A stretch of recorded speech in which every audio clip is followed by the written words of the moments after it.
In the name of the Father, Father, and and of the Son, the Holy and of the Spirit. Holy Spirit. Amen. Our Father, who art In in heaven, heaven, holy be be your your name. name. Your kingdom come, your will be done on earth as it is in heaven. Give Give us us this this day day our daily our bread. daily bread, and Forgive forgive us us our sins as as we we forgive forgive those those who who sin sin against against us. us. Do not bring us to the test, but Deliver deliver us us from from evil. evil. Amen. Amen. In the Father, Father, and the the Son, Son, and the the Holy Holy Spirit. Spirit. Amen. Amen. Thank you, sis. Thank you. Okay. Good evening, brothers and sisters. Welcome sa ating weekly lecture, Wednesday Catechism, Faith Seeking Understanding, Knowing Our Catholic Faith. So, dito ngayon sa ating Zoom si Sister Tina, Brother Clint. At saka sa mga ngayon nanonood sa Facebook at later on upload sa YouTube. Good evening sa ating lahat. Okay. So, ang topic natin for this evening is the practice of humility, written by Pope Leo XIII. So, konting background kay Pope Leo XIII. Ang totoong pangalan ni Pope Leo ay Joaquim Pecci, born 1810. Naging pare siya noong 1837 at he became Bishop of Perugia 1847.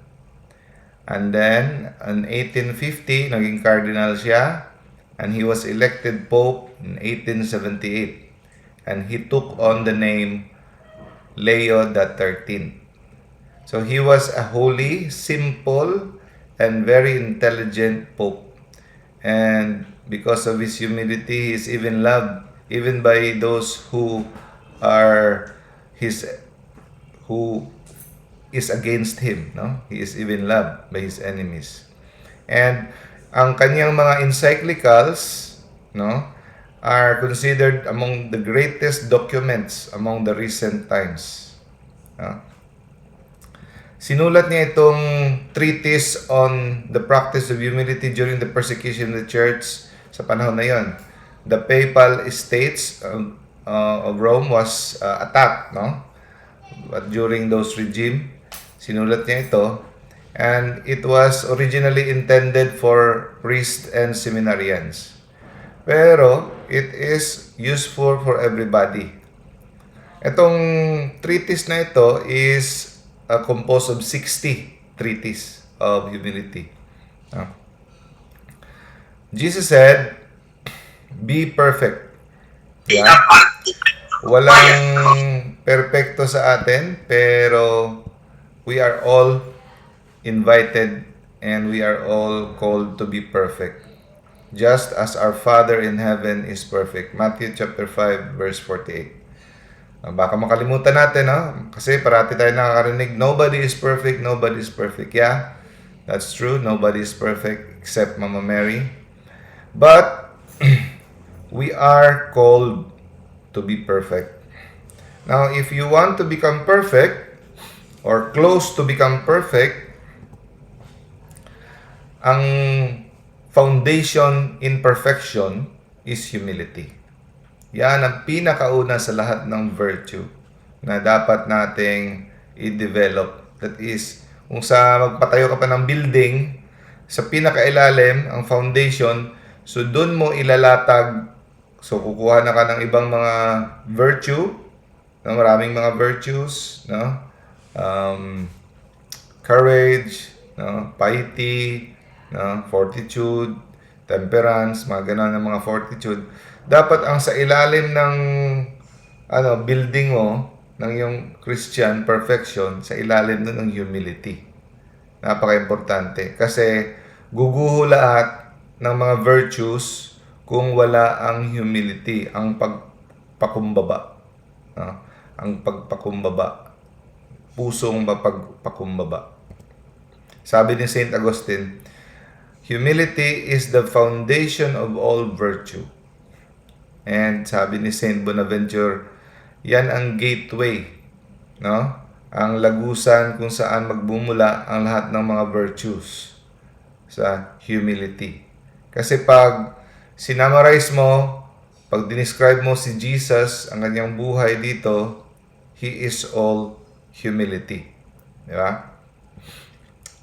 Sabi ni Saint Augustine, foundation siya ng lahat ng virtue dahil kahit makitaan ka pa ng mga lahat ng mga virtue, no? Pero wala kang humility, kahit lahat ng mga magandang ugali, asal andyan sa iyo, pero wala kang humility, mapagmataas ka, proud ka, mayabang ka sa puso mo. Lahat 'yan mere appearance lang. Pagkukunwari lang ang lahat ng virtue mo kung hindi ito founded by humility. So walang makakapagtalo dito, no? Walang makaka-deny of this truth na mercy will not be given to those who are proud. No? Sarado ang langit. Sirado ang kaharian ng langit para sa mga taong mapagmataas sa kanilang puso. Kahit sa puso mo, kahit hindi mo nilalabas, ha? Sa puso mo, mapagmataas ka. Believe ka sa sarili. Yun. Yung pagkabilib sa sarili na ikaw ay mas special kumpara sa iba, mas banal ka kumpara sa iba, mas mataas ka kumpara sa iba, mayroon kang katangian na wala sa iba. Ang taas ng tingin mo sa sarili mo, no? Sarado ang langit para sa iyo. Ito ay bubukas lang para sa mga taong mapakumbaba. Okay? Napaka-importanting lecture to ito, mga kapatid, dahil ito ay babalik-balikan natin kasi hindi ito isang beses lang na ma-absorb natin. Yung mga tukso, the temptation of pride, hanggang kamatayan, babalik-balik sa atin yan. So, walang taong makakapagsabi na graduate ako dyan sa virtue of humility, master ko na yan. Pag once naisip mo na master mo na ang virtue of humility, fail ka na. No? Failure ka ulit. Kasi you are becoming proud. So, even until death, walang makakapag-master nito. We are always trying our best. No? Sabi ng Bible, God resists the proud. Ayaw niya, no? Tinututulan niya ang mga mapagmataas. And yung mga taong willing magiging maliit, kagaya ng mga paslit ng mga bata sa kanilang innocence. Yung ano bang katangian ng mga bata? They are always dependent. They are not self-sufficient. No? So, ito yung mga kapatid, no? Yung katangian ng bata na gusto ng Diyos. Hindi tayo self-sufficient. Yung mga bata kasi, hindi sila self-sufficient, hindi sila makakasurvive on their own. So, dapat ganun tayo parati, that we always, acknowledge that we cannot survive on our own. Even just for 1 minute or 1 second, that God will withdraw His hand from us. We will fall down. We will fall. And also, God bestows His grace upon the humble. Bibigay niya lamang ang kanyang grasya, sa mga taong mapagkumbaba. So, para ma-practice natin ang humility, the virtue of humility, dapat sikapin nating tanggalin sa ating sarili ang espiritu ng presumption, vanity, and pride. yung vanity, yung mapagmataas, gano'n pa rin, no? So, tanggalin natin. So, paano natin matatanggal? Hilingin natin sa Diyos. Hindi natin makakaya ng ating sariling kakayahan or efforts lamang. We have to ask God. Hilingin natin, once a week, no? Araw-araw. I-include natin yan sa ating prayer of petition when we meditate on the Our Father. Give us this day our daily bread. Lord, give me the grace to become like you, to be humble. So, nagkakamali ka, o akala mo makakamit mo ang lahat ng ito, especially the virtue of humility in your own effort. So, walang tigil nating hilingin ito. Walang tigil, araw-araw. We should not be getting tired of asking for it. So, makita natin, sa cover ng ating lecture, si Jesus, inalipusta, no? Even the act of incarnation, nagpakatao si Jesus, the Word became flesh and dwelt among us. That is already a great sign of His great humility, no? And to the point of making Himself the curse of the earth. Lahat ng kasalanan, He took on Himself. He took upon Himself, no?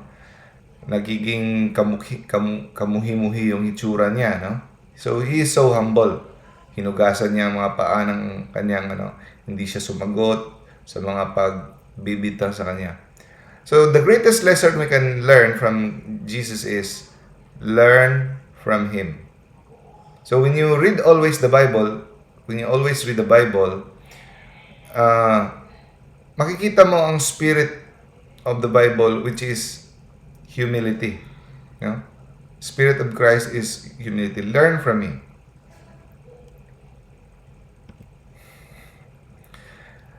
If you wish to gain this precious pearl, no? Kung gusto mong makuha ito, di ba yung gospel ngayon, the precious pearl. Yung precious pearl, or the great treasure, ito yung kaharian ng langit. No? Kung gusto mong maabot o makapasok sa kaharian or makuha itong precious pearl na to, which is salvation, no? You should become humble. Ito yung pinakasiguradong daan patungo sa kaligtasan, ang pagiging humble. At ito lang yung katangian na hindi kayang ma-imitate o pwedeng ma-imitate ng devil. Hindi niya ito kayang gayahin. No? Ang makaya niya, false humility. So, to enter into the kingdom of heaven, God requires us something. Ano yung nire-require niya? Half of what we have? Half ba? Kalahati ba ng sa atin yung nire-require niya to enter the kingdom, to gain this precious pearl? No, hindi half. All that we have. Yun ang nire-require niya. Di ba nakita mo sa parable? He sold all his belonging. He sold everything that he has. So, meaning detachment. No? Detachment. So, you ask also God every day the spirit of detachment. Detachment from these worldly things. Attachment from created goods. Your heart. Pwede mong ikaw ang nagmamay-ari, lahat tayo, dapat ang tingin mo sa mga ari-arian mo lahat, manager ka lang or katiwala. Hindi yan sa'yo. Wala kang pagmamay-ari kahit isa. Lahat pinahihiram lang, pinababantayan lang sa'yo ni Lord. Dapat magaling kang custodian, magaling kang steward. No? So, learn to let go. So, God requires everything that you have to let go in order to get this precious pearl. And in detachment, in emptying, kenosis, emptying, Jesus emptied himself. He didn't grasp himself to be God, but he emptied himself, kenosis. So learn from me. He emptied himself, so we have to learn from him. We have to empty ourselves. Hirap yan. I'm not saying that I have attained it. Sabi na St. Paul, ako rin, no? We are together. We go through that journey. Together, we pray for each other. Together, let us journey. So, meron itong 60 treatise. Ang take up natin ngayon, 30 lang muna. Kasi napakahaba. At maubusan tayo ng oras. At saka mag-information overload tayo pag inubos natin. 30. So, may part 2 ito next week. The next 30. Okay? Para malasap natin. Ma-relish natin. Hindi tayo magmamadali. Number 1. Treaty. Open the eyes of your soul and realize that you have no good of your own. So, kumbinsihin mo, no? Dapat malaman mo, buksan mo ang iyong puso't isipan na sa'yo wala kang mabuti kahit isa na pag-aangkin mo. No? Kasi yung pag-iisip mo na mabuti ka, meron kang kabutihan sa iyo, diyan nagsisimula ang presumption. No? You make believe that you are something. Na special ka. No? Para kang sa Matrix, para kang si Neo. Ikaw ay pinagpala. You are the chosen one. Yung pa gano'n, no? Yung special ka sa iba. Ang isipin mo parate, ang sarili, ang pagmamay-ari mo na sa'yo lamang, na aakuin mo, na pwede mong akuin, ay yung mga kasalanan, mga kahinaan, mga kapalpakan, kabulastagan mo. Sa'yo yan. Okay? Sa'yo yan. Pero ang lahat ng kabutihan, no, hindi galing sa'yo yan. Kung meron ka man ng kabutihan, lahat galing sa Diyos yan. No? Kahit yung talents, gifts of nature. Gift of nature, yung matangkad ka, o matalino ka, taas yung IQ mo, maganda boses mo, magaling kang mag-isip ng negosyo, mas madali kang makapag-pick up ng mga ideas, lahat yan gifts of nature, galing lahat sa Diyos yan. Yung iba sabihin, pinaghirapan ko to, bibigay ko lang sa iba. Ano ka ba? Lahat yan galing sa iyo. Yung the talent to earn money, galing sa iyo yan. Galing sa Diyos yan. Yung huwag mo sabihin na magaling ka na doktor, magaling ka na engineer, dahil pinagpaguran mo yan. Lahat yan, bigay ng Diyos. No? And only to Him you give glory, to God. Number 2, develop a profound awareness of your nothingness. No? Isipin mo parate, connected pa rin sa number 1, na ang iyong wala kang pag-aangkin ng kahit ano. At wala na daw dadaig sa katawa-tawa pag inisip mo na magyayabang ka na dapat pupurihin ka ng tao, no? Katawa-tawa daw masyado pag gusto mong purihin ka ng tao sa mga bagay na hindi naman sa iyo, na hiniram mo lang galing sa Diyos. Hiniram mo lang lahat yan. At gusto mong purihin ka ng tao dahil dyan. Nothing is more vain, nothing is more ridiculous than the desire to be esteemed. Gusto mong purihin ka, titingalain ka ng tao sa mga bagay na hiniram mo lang naman sa Diyos. Pinahiram niya sa'yo. Sabi nga ng Bible, 1 Corinthians chapter 4 verse 7. Bakit ka nagyayabang sa mga bagay na hindi naman sa'yo? Galing yan sa Diyos. No? Kung makikita mo yung mga life ng mga saints, kaya nakakatulong talaga ang mga lives of the saints. Magbabasa tayo. Kasi it keeps our feet on the ground. Wala kang makikitang kahit maliit na pagmamalaki. No? Number 3, isipin mo parati ang iyong kahinaan.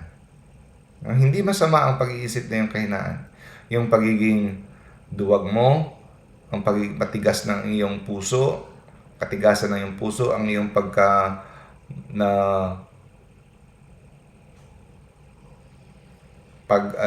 makabundo, yung sensuality mo, no? Yung parating pag-ano ng laman, yung kasiyahan ng laman, sensuality, insensitivity towards God, parati mong nakakalimutan si Lord, yung pagiging attached mo sa mga creatures, sa mga bagay dito sa mundo, sa mga tao, yung lahat ng mga evil inclinations na galing sa loob ng mula labas. Isipin mo parati yan, yung mga tendency mong gumawa ang imbis na yung heart mo ay attached to God, it is always attached to creatures. Isipin mo parati yan, yung weakness mo. Kasi, pag inisip mo yan, it will keep you humble. It will remind you to be humble na in yourself, hindi ka talaga nagmamahal sa Diyos. So, you need to ask always the help of God. No? It will remind you of how small and humble you must be in your own eyes to make you not proud. Number 4, isipin mo parati ang iyong mga nagdaan na mga kasalanan. Kahit napatawad na. Hindi iba yung tinotorture mo yung sarili mo na hindi ka pa pinatawad. No, pinatawad ka na. Okay? But, kahit sa mga bagay na pinatawad mo na, you can still, you can still mourn. Bakit mo nagawa yon? Ibig sabihin, if you mourn for those past sins, ibig sabihin, you are doing penance. No? You are doing penance. You are removing temporal punishments. Alam mo, pinatawad ka na, yes, tanggap mo na yun. Pero hindi masama ang pagluluksa kung bakit mo nagawa yun. Kasi yun ay pagpapakita na ikaw ay pinagsisihan mo kung bakit mo nagawa at mabubura, nakakatulong sa pagbura ng iyong temporal punishment. Iba naman yung tinotorture mo sarili mo na hindi mo mapatawad, hindi ka pa pinatawad. No, you have to have faith, you have to believe na yung binigay na ng priest ang absolution, pinatawad ka na. But it is okay to mourn, kagaya ng ginawa ni Peter na all his life, he was sorry for having disowned Christ 3 times. No? And memory of your past sins. Na huwag kang maging proud dahil eto, no? Mga kabulustugang ginawa mo in the past. And also, isipin mo na wala nang dadaig, wala nang mas kasuklam-suklam pa sa kasalanan ng pagiging mapagmataas. Yan ang yan ang pinaka malubha sa lahat. No? Yan ang pinakamasahol sa lahat ng kasalanan.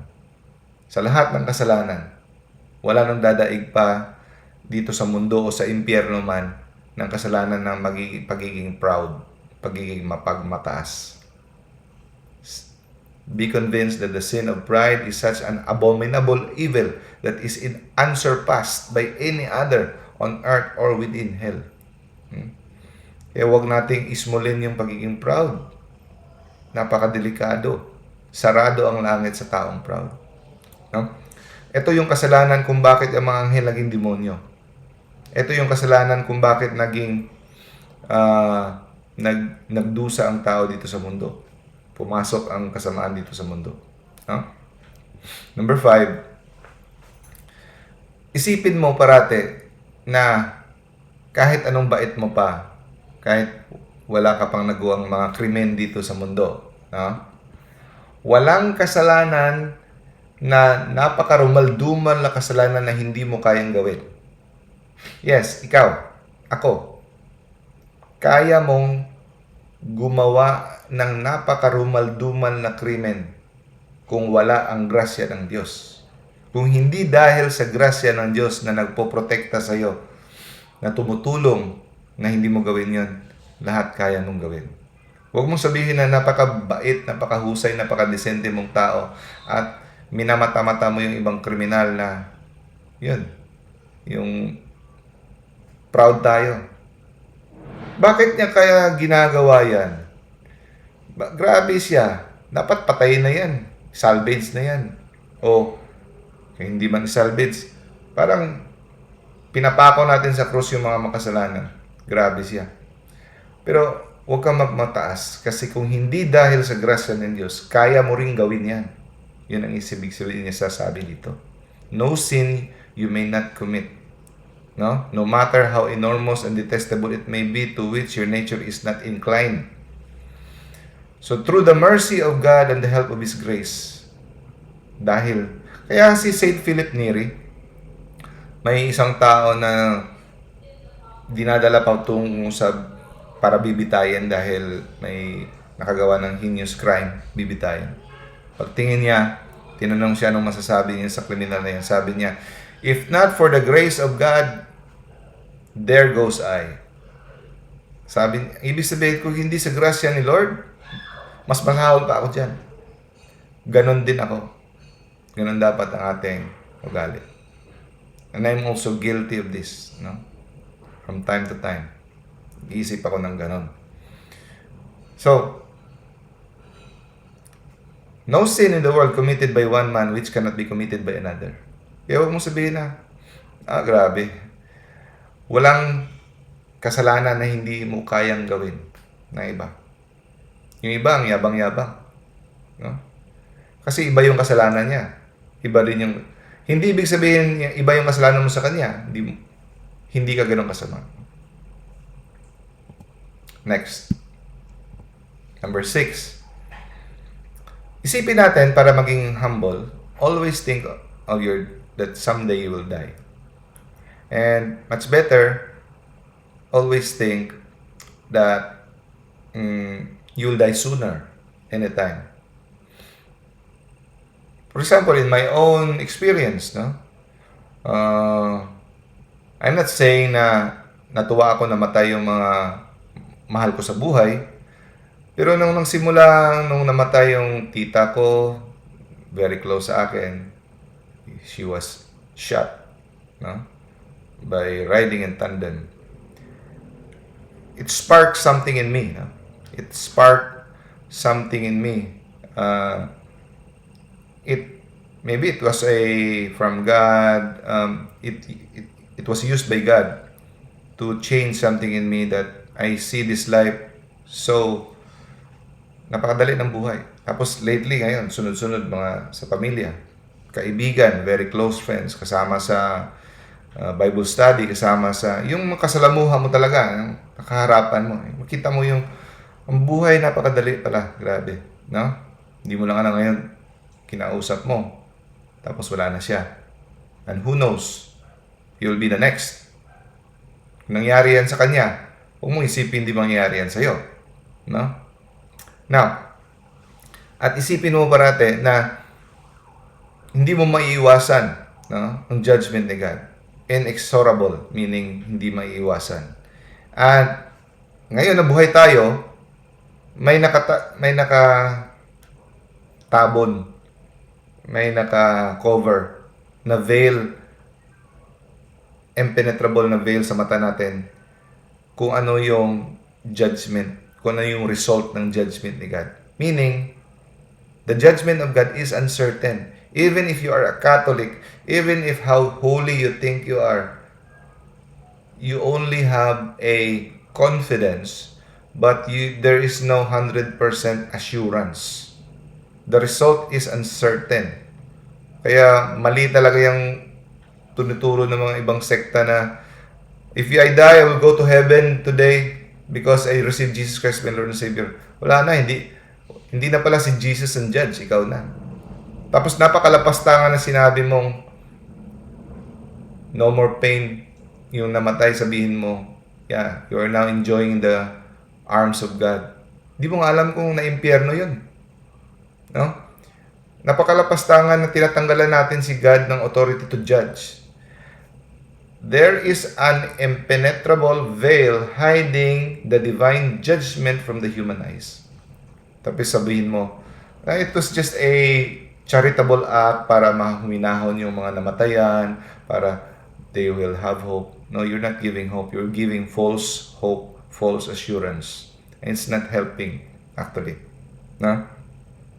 And it's not helping even the dead because people are not going to pray for them. People are not going to offer mass for them because thinking that they are already straight to heaven. The result is uncertain. Isipin mo, will I be damned? Andyan yan parate. Kahit anong follow mo pa ng commandments ni God, how faithful you are, always have at the back of your mind the reservation, will I be among the damned? And that is not bad. That is a healthy precaution. And this thought, ito ay sapat na para to be always humble. No? To be always humble, to instill in you the most salutary fear. Hindi to unhealthy fear, salutary fear, healthy fear ito. No? Kahit si St. Paul, sabi niya, not that I have already obtained all this. St. Paul, hindi ko sinasabi na nakamit ko na ang perfection. Na naging made holy na ako. Ang akin lang ginagawa, I press on towards the goal that Christ is required of me. No? I do not say, kahit si St. Paul, sabi sa Philippians chapter 3, hindi ko sinasabi na nakamit ko na ang perfection. But what I do, I don't look back, I just straight towards the goal, gagawin ko kung ano yung kalooban ng Diyos.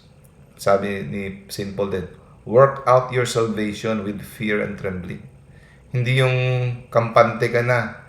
Hindi yung maraming tao. No? Kaya nga, mga kapatid, the farther you are from God, the more you think you're good. The more you think you're okay na. Kaya nga yung tao hindi masyado nagpa-prayer, hindi regular yung prayer. Feeling nila parang, boring ng life, save naman ako, okay na ako. Yun, di ba? Pero the more you become close to the light, to the source of light, the more you see your imperfections. Ang dami mong pang babaguhin. The more farther you are from the source of the light, the darker you become, the darker. Di ba? Sa loob ng kwarto, pag madilim, di mo makikita yung mga dumi sa loob ng kwarto. Pero magbaliwanag, nakikita mo yung mga dumi-dumi. Di ba? Number 7. Do not think of acquiring humility without this particular practice. So, hindi mo makakamit ang virtue of humility kung hindi mo ipapractice tong meekness, yung pagka malumanay, no? Pagka mabanayad, yung pagkapasensyoso, masunurin, mortification, no? Mortification meaning self-discipline, self-hatred, pagkamuhi sa sarili. Hindi itong i-explain ko yung self-hatred. Hindi yung self-hatred na magalit ka sa sarili mo na ilalapastangin mo yung sarili mo. Hindi. Detachment from your feelings and opinions. Yung masyado kang parating concern sa feelings mo, masyado kang nakasenter sa opinion mo, yung opinion mo lang parati ang tama, parati kang naiinsulto ko yung opinion mo, hindi tinitake consideration ng iba. No? You should be detached from your feelings. Yung mga taong matampuhin, sensitive masyado, yun. Guilty tayo dyan. Ibig sabihin, you're still proud. No? And pag hindi mo pinractice to, hindi mo makakamit yung virtue of humility. You have to practice this other practices. Meekness, patience, obedience, mortification, self-hatred, detachment from your feelings and opinions, contrition of your sins.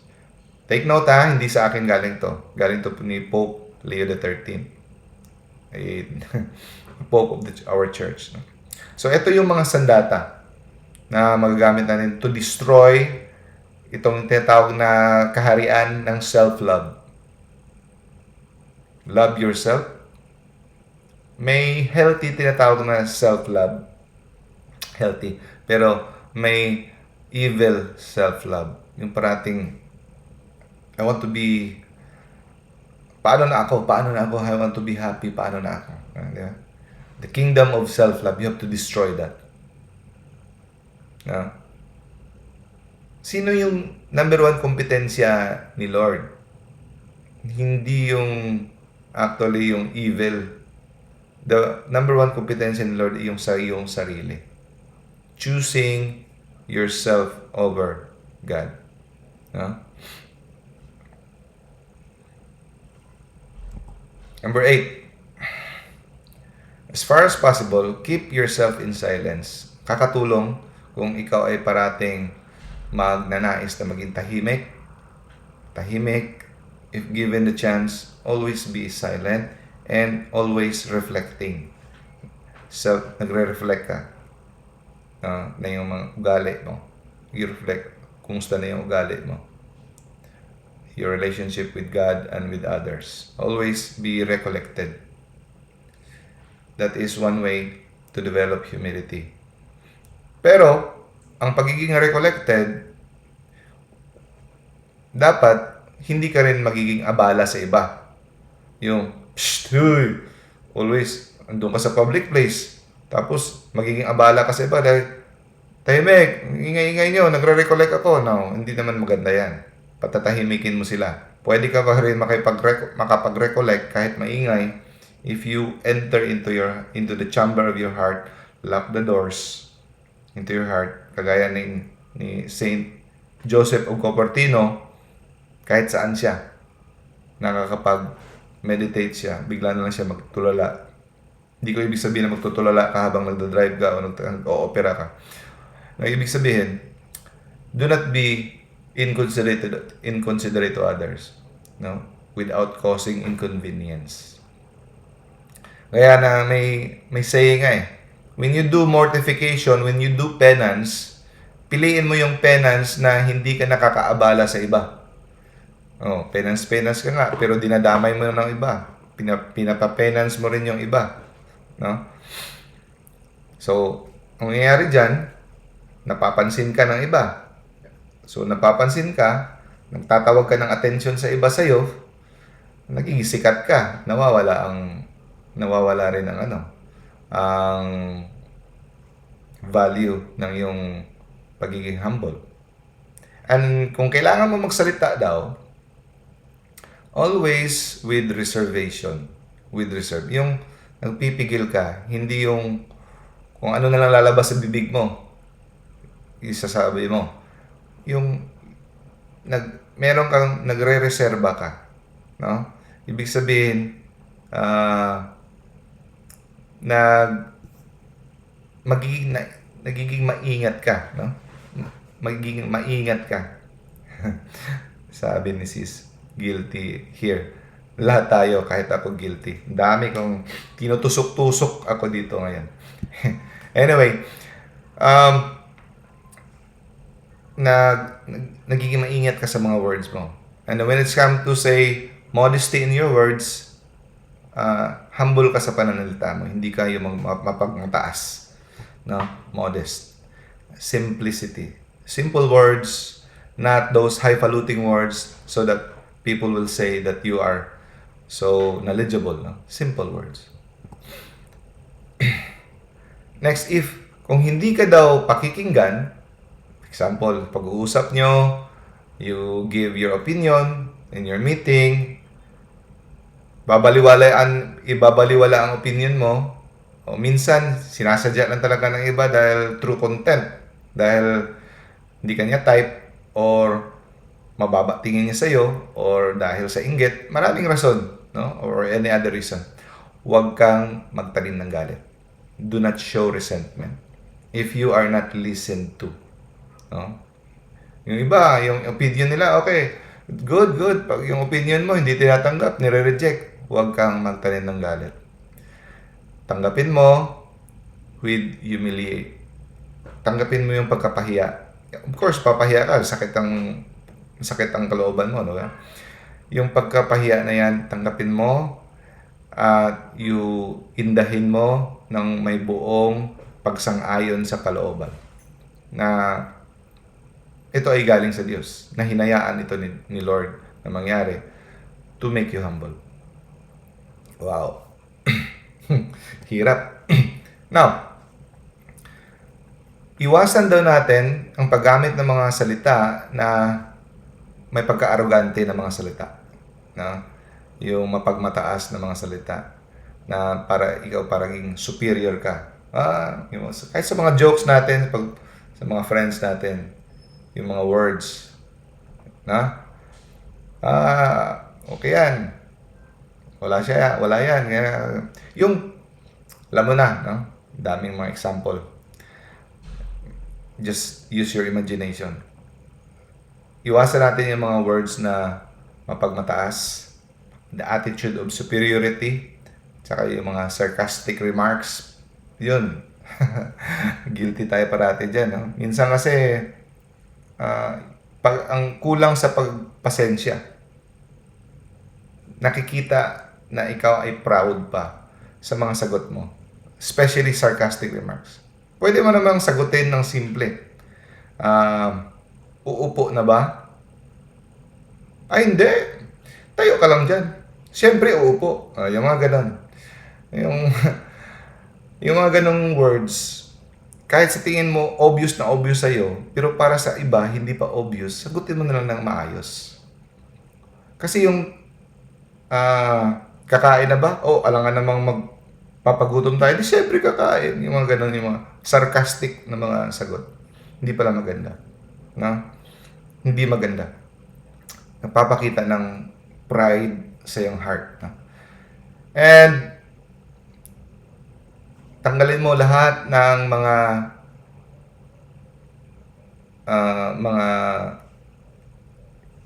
actuations, no? Na para ikaw ay puriin, na ikaw ay matalas. Matalas magsagot to, no? Magaling, matalino. Na kung pwede iwasan mo na para ikaw may mapuri na pagiging matalas. Ang bilis-bilis niya makasagot, galing, ha? Ang bilis-bilis yan. No? Tapos yung iba, mapang-insulto at mapanuya na para sa iba. And never speak of yourself. Huwag kang magsalita tungkol sa sarili mo na pinopromote mo ang sarili mo kung walang mabigat na rason.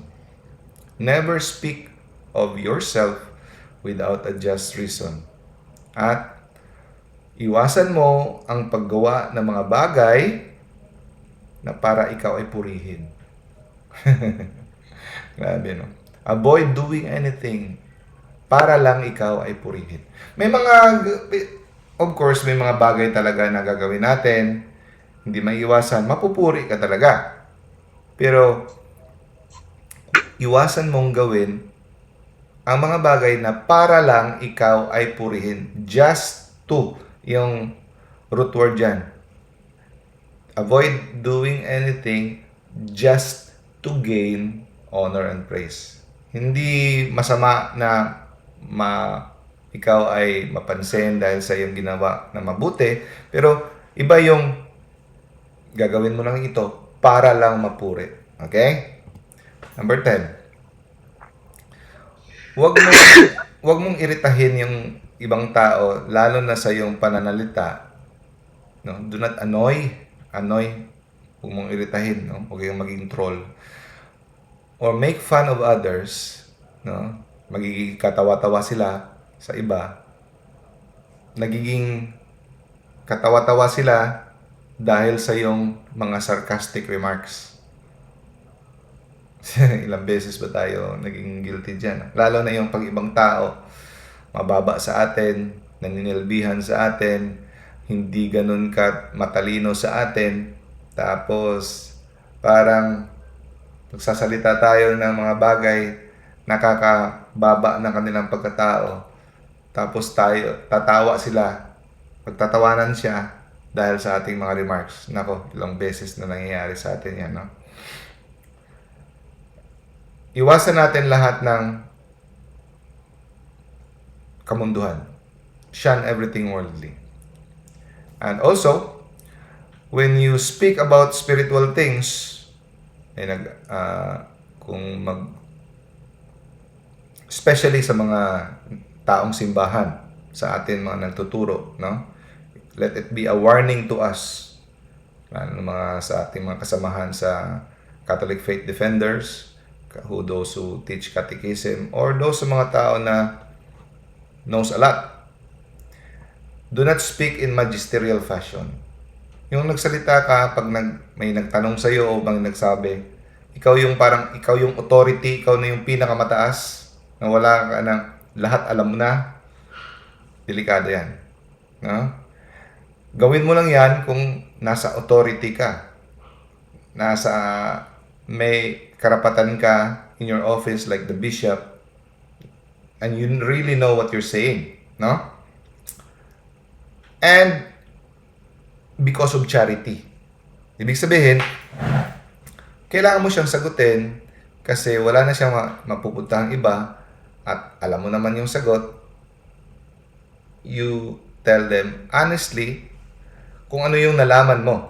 Kung ano yung nalalaman mo. Like for example, you've studied that thing, you're sure, and then you answer because of charity para makakatulong sa kanya. Out of love. Or out of love, or out of because of your authority. Pero never in a magisterial na galing sa iyo ang nalalaman mo, na magisterium ka. Always, ito ay nabasa mo, ito yung official teaching, ito yan. No? Kung ikaw ay magpapanggap na ikaw ay tagapagturo, na hindi naman kinakailangan, nagdadagdag ka lang ng fuel para sa apoy na nag-aantay sa iyo sa impyerno. No? It is always, pag hindi ka sure, always say, I'm not sure. This is my opinion, brothers. This is my opinion, sister. But itong bagay na to kulang pa. I still have to research on this. I still have to read on this. This is my opinion. Okay? Sabihin mo. Huwag mong sabihin na 100% yun. God will require of you do that. No? No. So pag may nakita ka na pwede pang mapagtanungan na ito ay mas magaling at siya ay authority sa moral theology or something, ask them. Pero kung wala kang makapupuntahan, so, eto na lang, sister. Eto yung sagot ko. Pero, maghanap tayo na may mapupuntahan. Pero, as of this time, I may have to read on that or research more on that. Okay. Next, 11.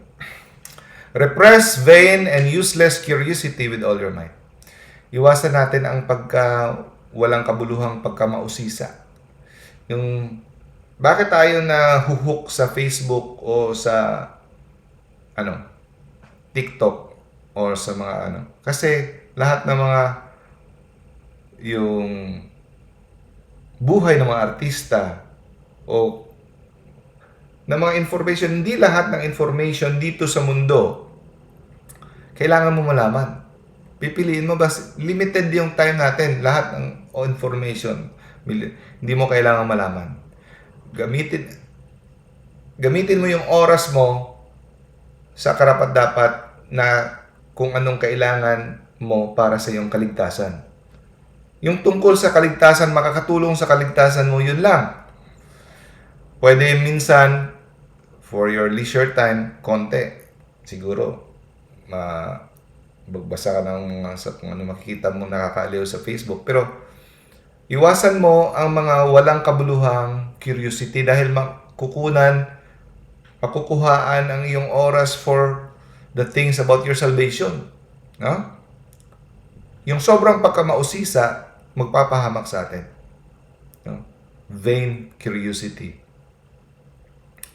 So, and also, iwasan din natin yung mga bagay na kinukonsider ng mga tao dito sa mundo, yung mga makamundong tao, na, ito dapat ganito, sunod ka sa uso, ito maganda to, ito mahal to, dapat may ganito ka. No? Huwag mong silang gayahin. Para sa kanila, this is beautiful. Pero pag ikaw ay nasa kay Lord, sabihin mo, paano ba naging beautiful yan? Para sa mga mundo, iba yung beautiful. Yung para sa mga alagad ng Diyos, iba yung beautiful. No? Para sa kanila, rare, magnificent, beautiful. Kailangan mapuntahan, kailangan mayroon ka nito. Pero, iwasan mo yan. No? Number 12, sa mga superior natin, show the greatest respect and reverence for your superiors. Lalo na sa mga pare, obispo, show you great respect.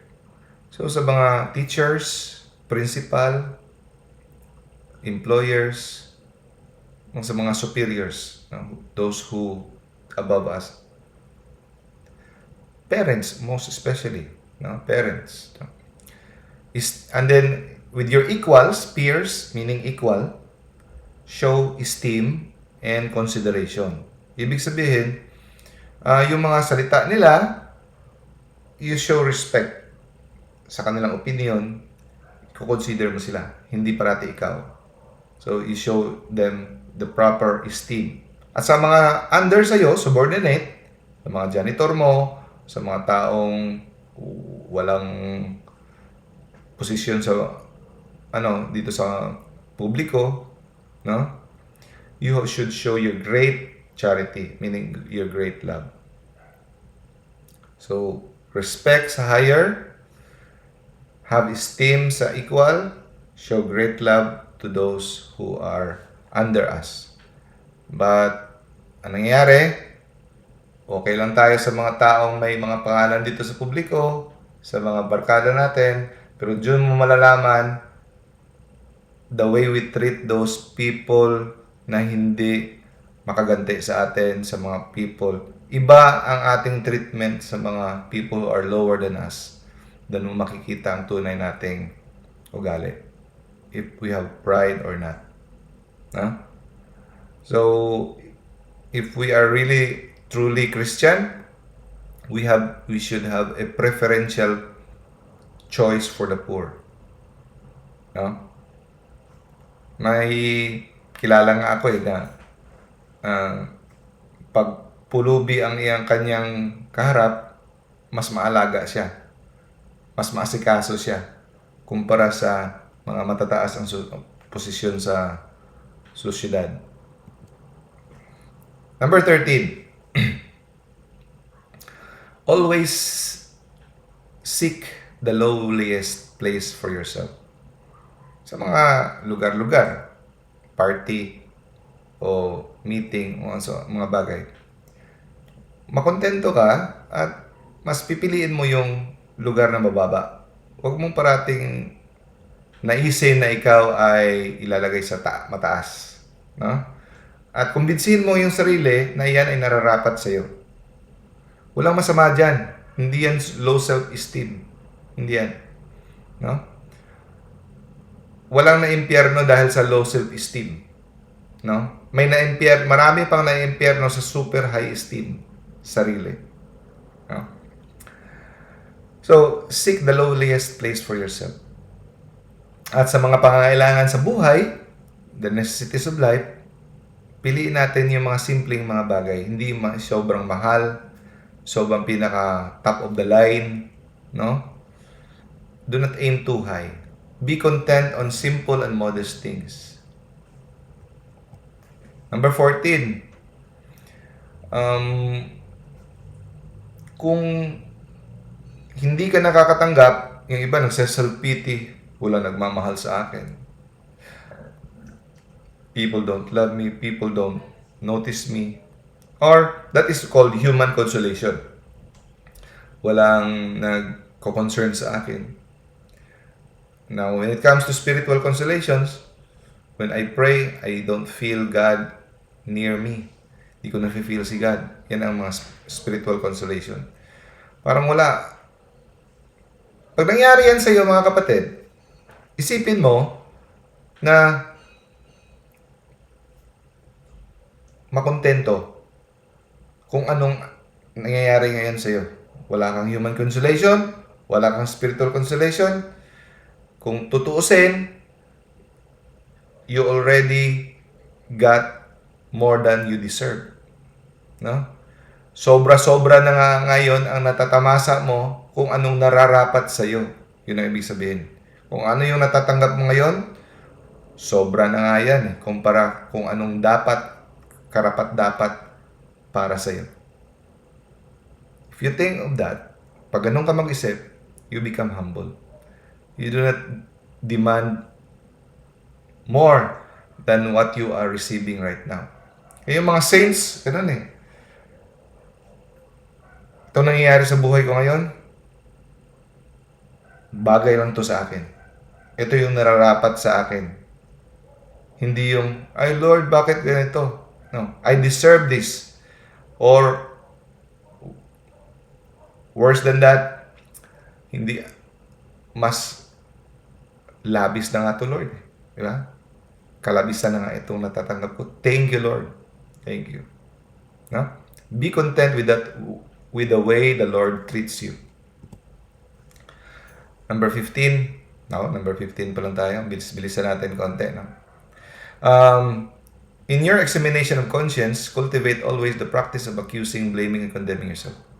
Every evening, kailangan nating mag-examination ng conscience. Yung anong pinanggagawa mo ngayong araw, yung mga... So, kailangan mong maging stricto sa iyong sarili. Be a severe judge of all your action. Yung minsan, ang nangyayari, gina-justify natin, nagawa ko yon dahil may rason naman ako, kahit ganito. No. Dapat mas stricto ka. Walang masama doon na mag-stricto ka sa iyong sarili, sa iyong mga kapalpakan. At pag ganun ka, marirealize mo, matutuklasan mo na ang dami-dami mo palang mga depekto pag ikaw ay stricto sa iyong sarili.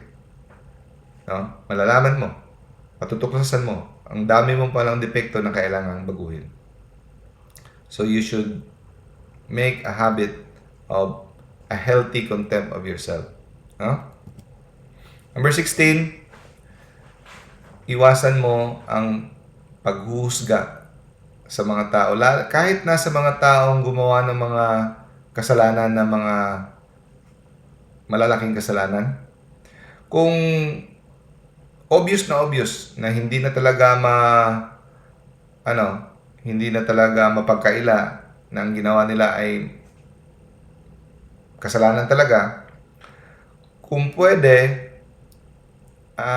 you find reason to defend.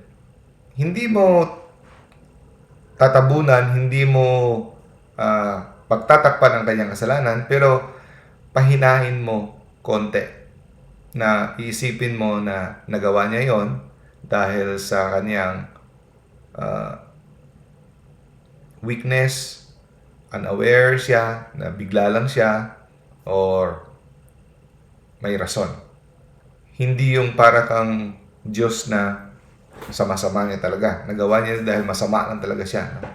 So, always have a benefit of the doubt in your mind. Kahit na obvious na masyado, huwag mong pagtakpan, pero kung pwede, pagaanin mo konti, no? Sa harap ng iyong kapwa. Do your best to minimize the blame. Okay? Kasi pag ganun ka, you're merciful, God will also be merciful to you. Pero kung ang nasa authority ka nga to discipline, no? Sabi dito, unless your position requires you to apply some remedy. Kung hindi ka naman authority, hindi ka naman police, hindi ka naman mayor, hindi ka naman ng teacher o principal, wala ka naman sa posisyon na magdidisiplina, so huwag ka na lang mag-judge na ikukundina mo siya. Di ba? Pero kung ikaw ay nasa otoridad na kailangan mo talaga magpataw ng disiplina, then you have to have the right judgment. Number 17. Okay. Kung sa mga bagay na wala namang, it's not about the faith, no? So when it comes to faith and morals, may objective truth. Merong objective truth, meron tayong catechism, meron tayong doctrine. So yung doctrine, dogma or doctrines, 100% sure yan. Walang pagkakamali dyan. Tinuturo. Pero sa mga bagay na mga secular, no, guilty rin tayo sa mga politics o sa mga bagay na hindi naman does not involve our salvation. Huwag tayong do not contradict anyone in conversation, no? Kung ang bagay ay hindi man lang tungkol sa mga masyadong importante, mga debatable, na wala, pareho naman kayong nagbabasa lang ng dyaryo, pareho lang naman kayong nagbabasa. So, huwag masyadong dibdibin yung mga bagay na yon, no? Huwag masyadong nag-aaway-away na, lalo na sa past election. Konsensya rin tayo dyan, no? Away-away. Do not get excited in conversation if your opinion is found false or less good. So, hindi niya tatanggapin ang opinion mo. Wala yan. Huwag kang masama ang loob mo, huwag kang magalit, huwag kang magsigaw-sigaw. Kung ang mga bagay-bagay ay about trivial matters, trifles, no? Kahit sigurado ka na tama yung sinasabi mo, kahit sigurado ka na tama yung opinion mo, mayroon kang yung source mo ay very credible, no? Sa mga bagay na trivial. Pero if pag defend ka ng truth, when it comes to your faith, na sigurado ka na talaga, you really have to defend the truth. Pero, defend the truth with courage and without resentment, without fury. Dapat malumanay, with love, hindi yung sisigaw-sigaw ka nang iinsulto ka. Defend the truth with courage. At alalahanin natin na mas epektibo kung binigay natin to true kindness rather than with rage and indignation. Kahit ano pa katama ang pagsasabi mo ng truth about the Catholic faith, pag hindi ito true kindness, hindi effective. Number 18. Sikapin mo na hindi makabigay ng sama ng loob sa iba, no? Endeavor not to cause sorrow to anyone, no matter how inferior he may be, no?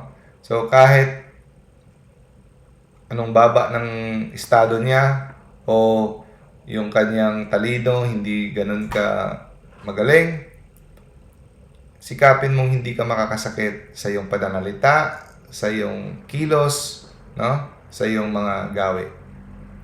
Unless duty, obedience, or charity demands it. Pero minsan, hindi mo maiwasan, may magtatampo talaga sa iyo dahil, example, ikaw yung boss, principal, o ikaw yung magdidisiplina. Masasama ang loob niya kasi kailangan mo talagang sabihin. So, kung hindi naman kailangan, iwasan mong makakasakit. Number 19, kung may parating nag-iirita sa iyo, yung parating trip niya lang talagang pasakitan ka, insultuhin ka, pahiyain ka, may mga tao talagang ganon, no? Do not get angry. Ituring mo yon na instrumento galing kay God na para ikaw ay malunasan sa iyong magmataas, sa makipagmataas, for being proud, no? Yung mga taong yan, pinadala ni Lord yan sa iyo para ikaw ay magiging matuto, magiging magkumbaba. So, instead na papatulan mo yan, magagalit ka, madidepress ka, at maghihiganti ka. No? Think about that God uses, those are the instruments of God to make you humble. Number 20, yung pagiging magalitin, yung angry person, it should not be allowed in anyone. Lalo na sa mga tao na nagsisikap na mag-improve ang kanyang spiritual life. No?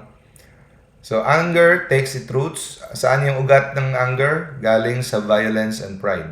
No? So, sikapin daw natin na mag-deposito ng sweetness.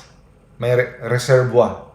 Dapat meron kang tangke sa loob mo ng iyong puso ng sweetness. Kasi pag darating ang mga bagay na may iirita sa iyo, hindi ka madaling magalit. You will still keep calm if you build up a reservoir of sweetness. No? Exert effort to build up a reservoir of sweetness. So, huwag kang magtanim ng galit sa mga taong ginagalit ka o sa mga taong sumasalungat sa iyo. Huwag kang mag-harbor ng sentiments. No? Pag pinilit mo, sinikap mo na hindi ka magtatanim ng galit sa mga taong ito, malaking point sa langit. No? This humble endurance will earn you merit from heaven. Hindi bulag ang Diyos, nakikita niya na hindi ka naghihiganti, no? You do not get even, hindi ka nagtatanim ng galit. God will repay you. Sobrang points yan. Mas malaking points yan kumpara sa mga charitable things na ginagawa mo. Kasi alam ni God, mas mahirap gawin, mas malaki ang points. Ang hirap kaya na pagtitiisin mo hindi magtananan ng galit sa mga taong nag-iirita sa iyo. Hirap nun. Hindi madali yun. No? Number 21. Suffer patiently the defects and weaknesses of your neighbor. So yung mga katangahan, kakulangan, kapalpakan ng iyong mga kapwa, suffer patiently. Tiisin daw natin. Kasi hindi lingid sa ating kaalaman, mga kapatid. No? Lingid sa ating kaalaman. Marami ding mga kapalpakan tayo na tinitiis rin ng ating kapwa. Hindi lang natin alam. Feeling natin, swerte ka. Bait-bait ko, tinitiis kita. O lalo na sa mga driver mo, sa mga kasambahay mo, o sa mga empleyado mo. Inisip-isip mo, pasensya ka, swerte ka dahil mabait akong amo. Titiis ka lang kita. Hindi mo pala alam, tinitiis ka rin pala ng mga tauhan mo. Marami ka rin mga ugali na hindi rin ka nais-nais. O kagaya na lang, hindi na sa hindi na sa mga kasambahay mo o mga driver mo. Kahit sa asawa mo na lang. Feeling mo, ikaw yung nagtitiis sa asawa mo. Yun pala, bulag ka. Yung asawa mo, mas maraming tinitiis sa'yo. No? Kasi akala mo, ang galing-galing mo na. Ganun din. Kahit sa mga office mates, ganun. Number 22. Be humble and meek. No? Especially with those whom you feel a certain repugnance and aversion. May mga tao talaga na kahit wala pang ginagawa, o pwede rin, may ginawa sila in the past na andun na yun nakadeposit sa memory mo, hindi ka nais-nais talaga mga tao, nakikita pa lang parang kumukulo na yung mga dugo mo. May mga tao talagang ganun. At saka may mga tao na unang kita mo palang ang gaan-gaan na ng loob mo. May mga tao palang pagbumukha pa lang, parang kumukulo na ang dugo mo. Now, sa mga taong ganun, sikapin mong maging pasensyoso sa kanila. No? Sikapin mong maging mabait sa kanila. Kasi itong pagiging repugnance, yung nandidiri ka, yung repugnance sa Tagalog, nandidiri ka sa mga taong ganito. Kung pwede pa lang, ayaw makita yung mukha niya, ayaw mong nasisira ang araw mo pag andyan sa palibot, yung ganon. Pag tiniis mo daw yan, pag nakaka-feel ka niyan, it only shows that meron pang pride sa heart mo na hindi mo pa na-cure. No? It comes from the pride from not having conquered your proud nature and self-love. Papakita. And then, now, so pag tiniis mo ito, you would patiently endure even the most unkind and irrational person. Pero paano magagawa yan? By grace. Moved by grace. So, magtataka ka na lang. No? Magtataka na lang, mabibigla ka na lang na, dati hindi ko to makayanan, ito makaharap tong taong to, nakakairita talaga. Pero, with the help of grace, mabibigla ka na lang na kaya mo. Only by grace. 23. Pag andyan ka sa sitwasyon ng mga pagdurusa, adversity, mga trials, no?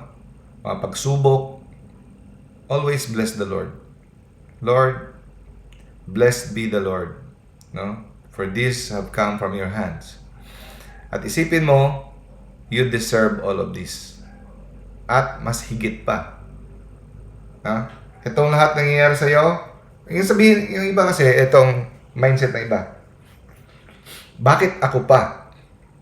Nagsiserve naman ako sa simbahan. Ang bait-bait ko naman. Bakit hindi yung kapitbahay ko na chismosa? Bakit ako pa? Sa lahat ng mamatayan, ako pa. Pumapasok sa isip natin yan. That is a sign of pride. Pag nangyari ang mga bagay na hindi mo gusto, hindi inaasahan, instead na magsabihin mong bakit ako pa, sabihin mo, bagay talaga sa akin. Kasi yung mga iniisip mong mga pinanggagawa mong pagsaserve ng simbahan, wala yan. Feeling mo lang yan, ang laki-laki na. Napakakunti lang yan. Kumpara sa mga kapalpakan na ginagawa mo. Ang isipin mo, dapat is, you deserve it all. And more. And more. At hindi ka karapat-dapat na ikaw ay bigyan ng consolation, human man or divine consolation. So with all simplicity, you can ask the Lord. Pwede mong hilingin kay Lord, Lord, free me from this hardship. Hindi masama. Pwede. Pero, dugtungan mo kung ito ba ay kalooban mo. Kung ito ay kalooban mo, Lord, Lord, please free me from this hardship. It's okay. It's okay to ask the Lord. Pero wag yung, remove this hardship from me or else, hindi na ako magsisimba sa iyo. Or, you can ask the Lord, give me strength na makaya ko itong hinaharap ko. So, mga big saints, lalo na si Saint Blessed Catherine Anne Emmerich, sabi niya, grabe naman yung mga, mga pagsubok niya, yung mga sufferings. Sabi niya, Lord, give me strength, then strike hard. So, meaning, kagaya ni Saint Faustina, don't remove these sufferings from me, only give me enough strength to endure these sufferings. Huwag mong bawasan ang mga sufferings ko. Bigyan mo lang ako ng sapat na lakas para ma-inda ko ito lahat. In time of trial, do not seek external consolation. No? Lalo na kung alam mo na pinadala to ni Lord para disiplinahin ka. Kung pwede, huwag kang maghanap, huwag kang mag-asam ng mga consolation from the world. Sabihin mo, it is good for me to be afflicted so that I may learn from your decrees. Ito ay napakatamis sa tenga ni Lord ka, nais-nais ito pag tinanggap mo ng buong pusong, buong kalooban, ng pagsang-ayon sa kanyang kalooban. 24. Lapit na. Example, pag may pagkain sa harap mo, hindi mo gusto, no? Huwag kang mairita. When the food is served is not to your liking, but willingly eat it, no? what is served, thinking na ito ay galing sa kamay ni Lord. No? Behave in this case as do God's poor ones. Yung mga tao, yung mga mahirap, pasalamat na may kinakain. Dapat ganun din ang ating attitude. Do not become irritated. Ay, tuyo na naman. No? If the food served is not to your liking. 25. Pag ikaw ay pinagalitan, kagaya ni Blessed Anne Catherine Emmerich, parati siyang unjustly accused, scolded, pagalitan ng mga bagay na hindi naman niya kasalanan. No? So kung nangyari yan sa'yo, hindi mo kasalanan, pinagalitan ka, napagbintangan ka, napagkamalan ka, no? If you're na-misinterpret yung behavior mo, so pinuna ka, binigyan ka ng criticism, ang sungit mo, or sa tingin mo hindi ka naman masungit, pero para sa kanila masungit ka. Sa tingin mo hindi mo naman to ginawa, pero yung ugali mo hindi mo naman to ugali, pero sinabihan niya na ganyan ka. Huwag kang magtanim ng galit. Huwag kang sumama ang loob mo. No? At sabi dito, or by one who should first look at himself as more worthy of reprehension. Anong ibig sabihin yan? Yung basta Tagalog yan. Pupunahin ka or sa Bisaya, sasawayin ka. No? Nang pipintasan ka ng tao na mas kapintas-pintas naman yung ugali niya. Ha? Parang iisip mo, salita itong hindi niya tinitingnan yung sarili niya. Yan ang ibig sabihin ng word na yan yung nasa yellow. Parang, ibig sabihin, parang wala kang karapatang magsabi sa akin, pagsabihin mo sa akin na mas masahol ka pa. No, wag mong isipin yan. Kahit isipin mo, wag mong isipin yan. No? Kasi, do not despise the indication. Instead, pag pinintasan ka, pinagsabihan ka niya, kinorek ka niya, no? You consider it.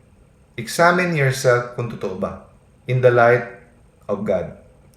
Kasi pwedeng totoo yan. No? So, kahit mali pa yan sa tingin mo, examine your conduct calmly in the light of God. Do not despise His indications or reject the advice. Huwag mong i-reject yung advice niya kahit hindi pa siya bagay magbigay ng advice sa'yo. No? Be deeply convinced that without God's grace, you would fall at every step. Be humble.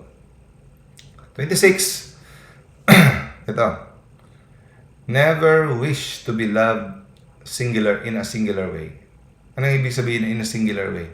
Yung special ka talaga na para kang ikaw lang, singular. Okay yung desire to be loved. Yeah, it is normal.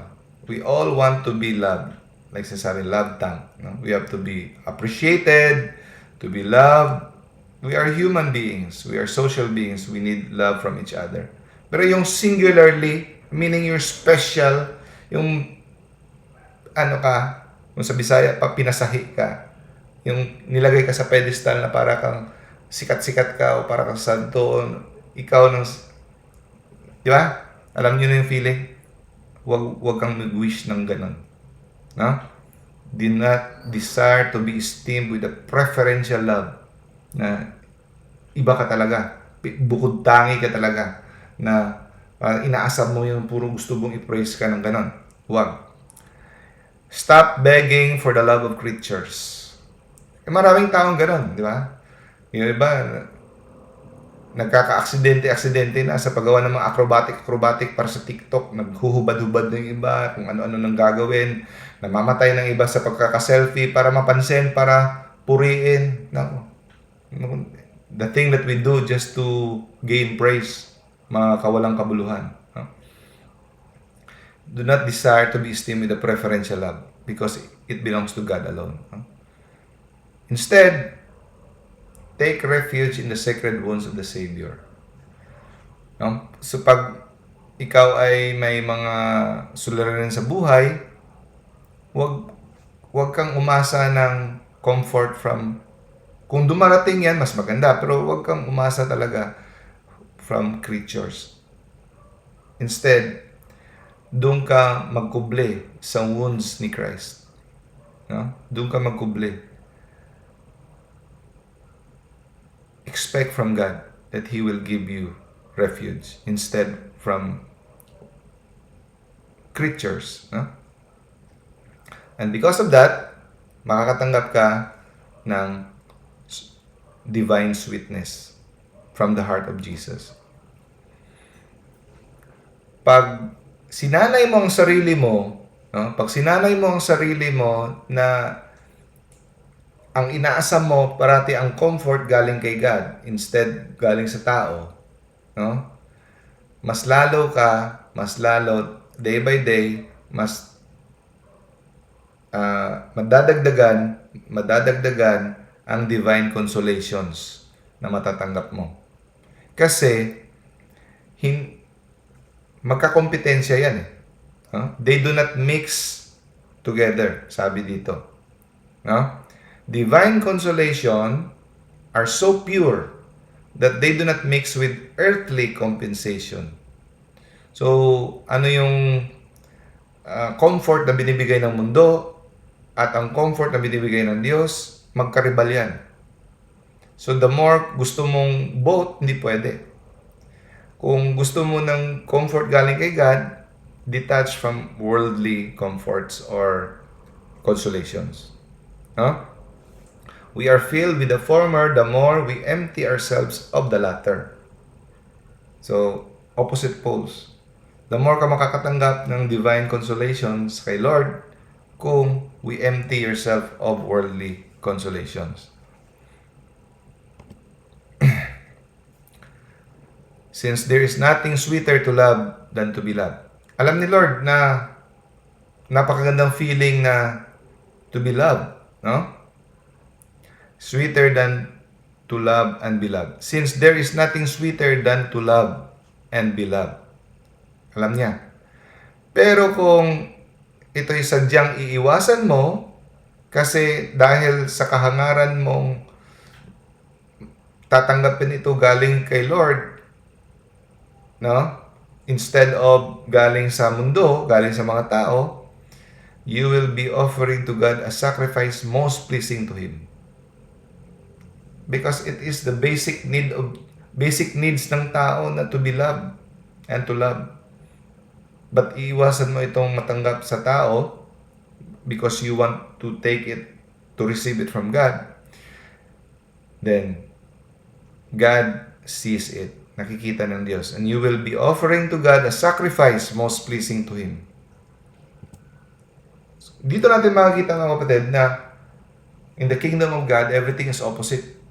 No? Ang hirap, di ba? Kasi, kaya nga sinabi ni St. Paul let us transform our lives with the transformation of our mind. The mind of Christ, iba ang mag-operate ang mind of Christ, the mind of heaven from the mind of the world.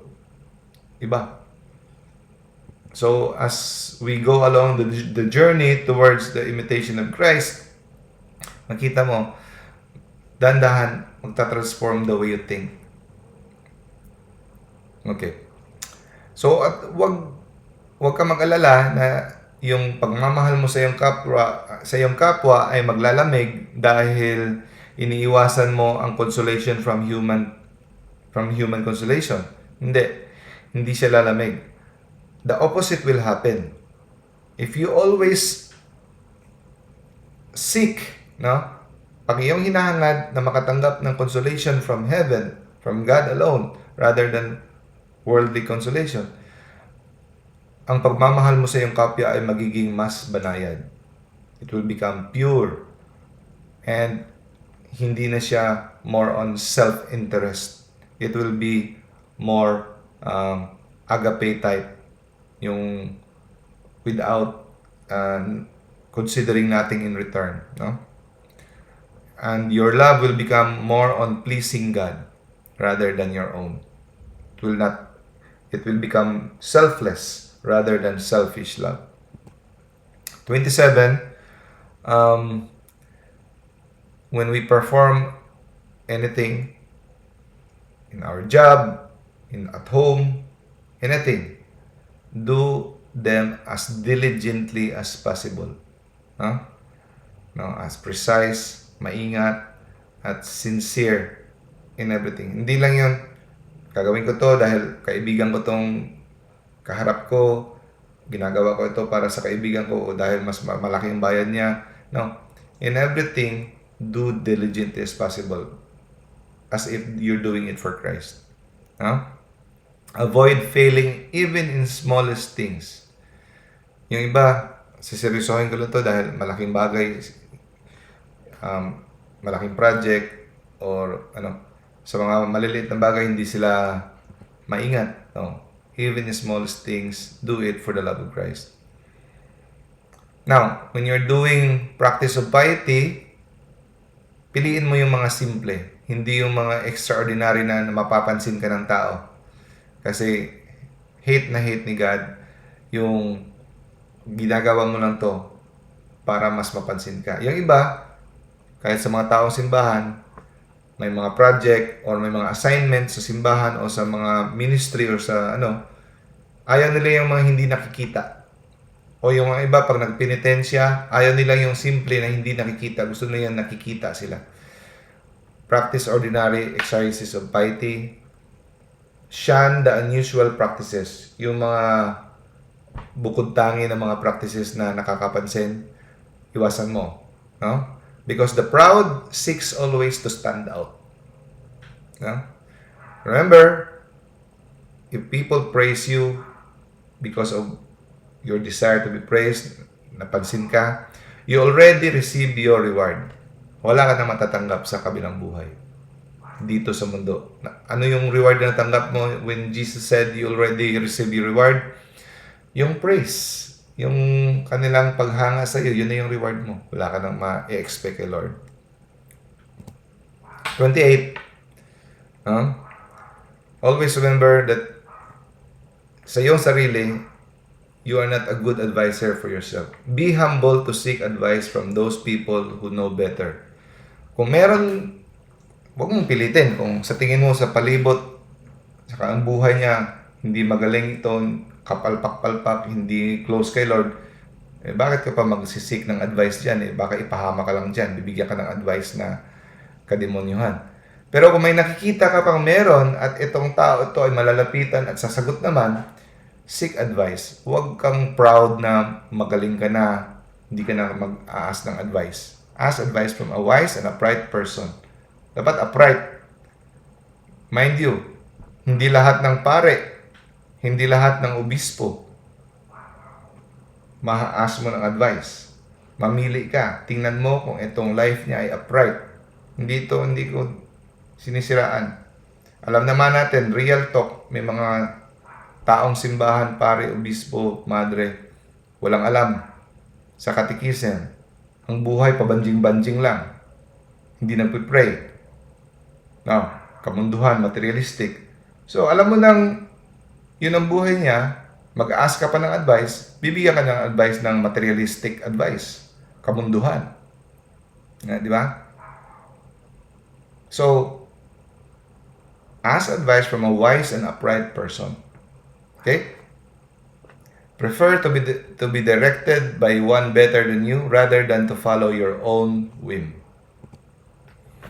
29, second to last. Okay, eto. Importante ito. Kahit sa tingin mo na meron ka ng high degree of virtue, disiplinado mo ng sarili mo, you've been with the Lord for how many years, nakatanggap ka na ng gift of prayer, grabe ka na mag-pray, even ilang taong ka ng pure, parati ka magbabantay at huwag kang magkampante, huwag kang magkumpiyansa when it comes to especially the virtue of chastity. Sexual things. Huwag kang magkumpiyansa. Kasi kahit ilang taong ka ng pure, pwede kang mahulog kung hindi ka magbabantay You must always walk vigilant and distrust yourself. Huwag kang magtiwala sa sarili mo. Distrust yourself. Remember, no? Dala-dala mo hanggang kamatayan itong ginatawag na concupiscence. Yung concupiscence, yung pagiging na-attract ka sa kasalanan, lalo na sa kasalanan ng laman. Inextinguishable source of sin. Hindi napapatay-patay na apoy. Hanggang kamatayan, you will struggle. Kaya huwag mong sabihin na, I'm very strong. Ilalagay mo na yung sarili mo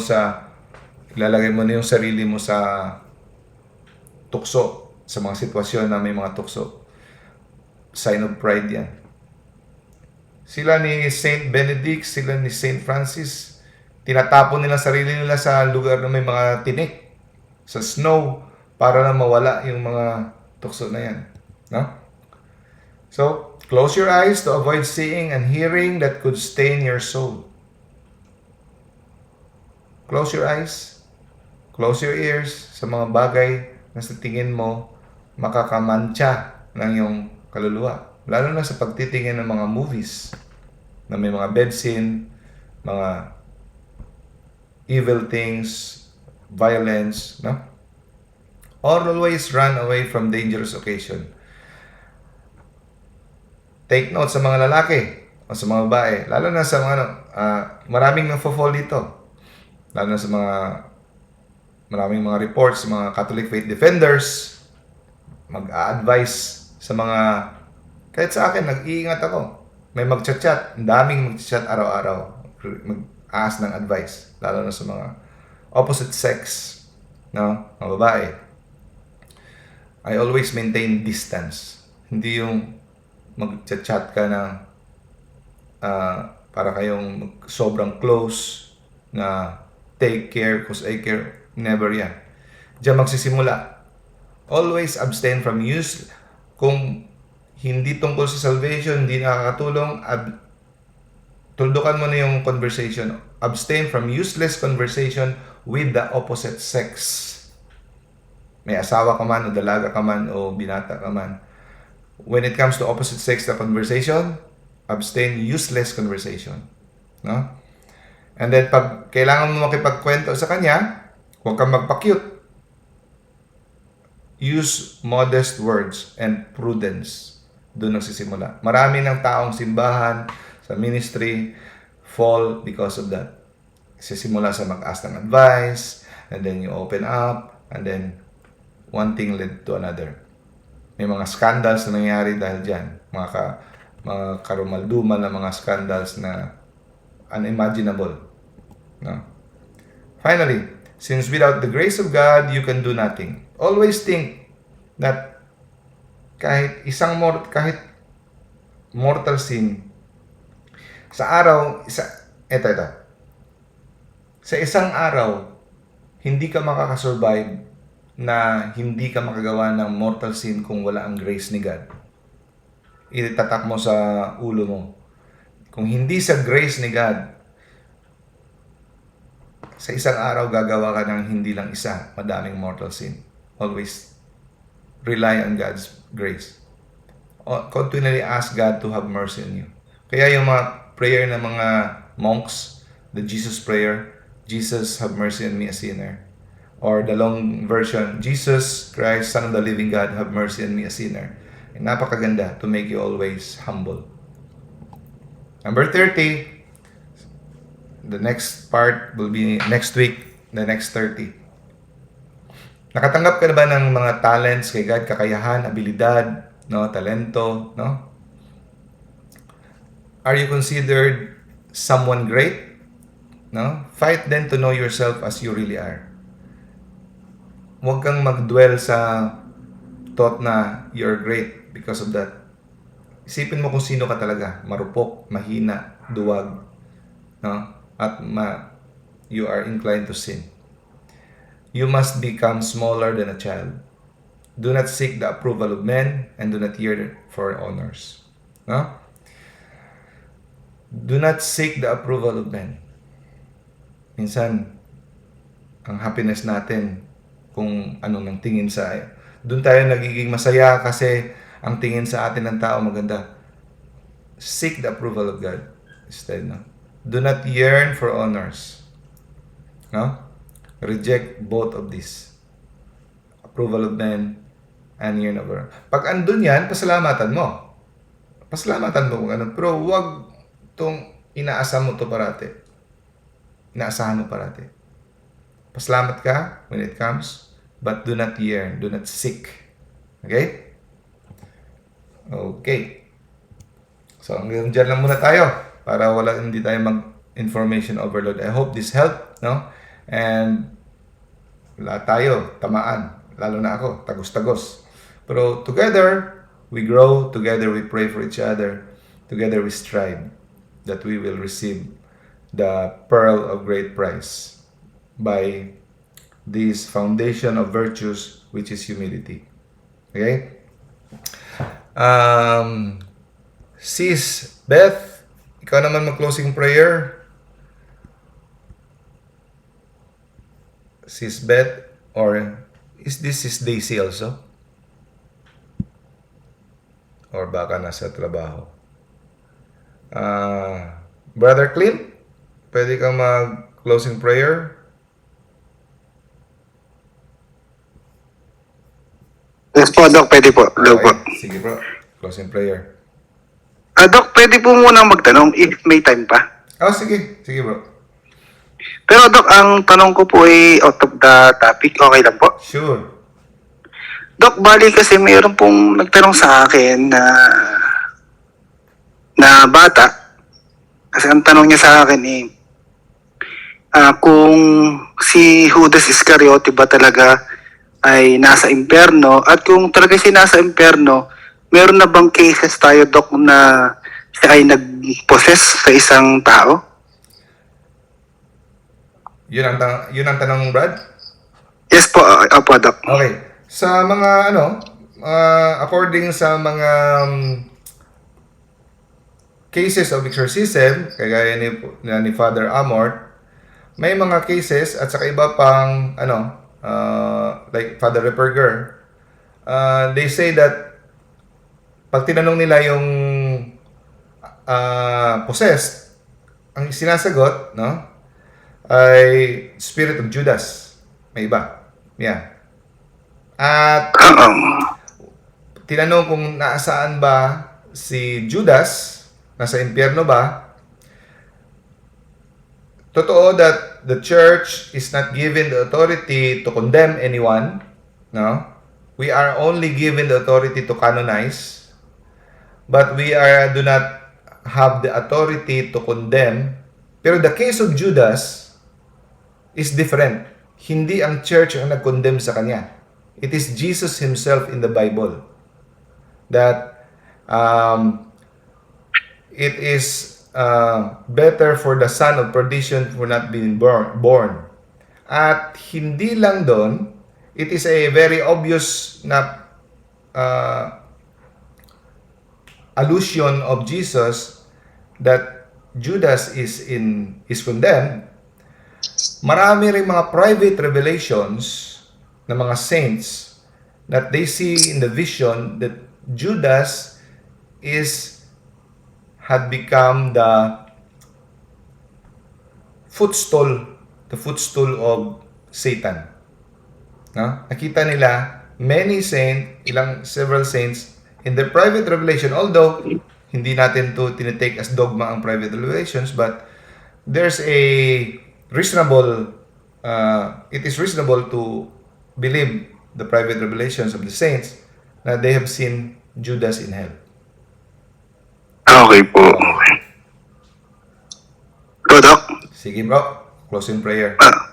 About the Father, the Son, the Holy Spirit. Amen. Panginoon, kaawaan niyo po kami. Kami po yung makasalanan. Our Father, who art in heaven, hallowed be thy name. Thy kingdom come, thy will be done on earth as it is in heaven. Give us this day our daily bread, and forgive us our sins, as we forgive those who sin against us. And lead not in temptation, but deliver us from evil. Amen. In the name of the Father, the Son, the Holy Spirit. Amen. Doc, masalamat po. Thank you, Brad, for closing Yeah, prayer. bro. Thank you, brother and sister Salamat Christina. po. Thank you. Sa mga hindi ko pa nag-greet, Sis Josie, Sis Luis, Sis May, Brother Resty, Sis Daisy. Ayun, hindi ko pa nag-greet. Yung iba nag-greet ko na. Bye-bye, God bless. Thank you. Bye. Thank you.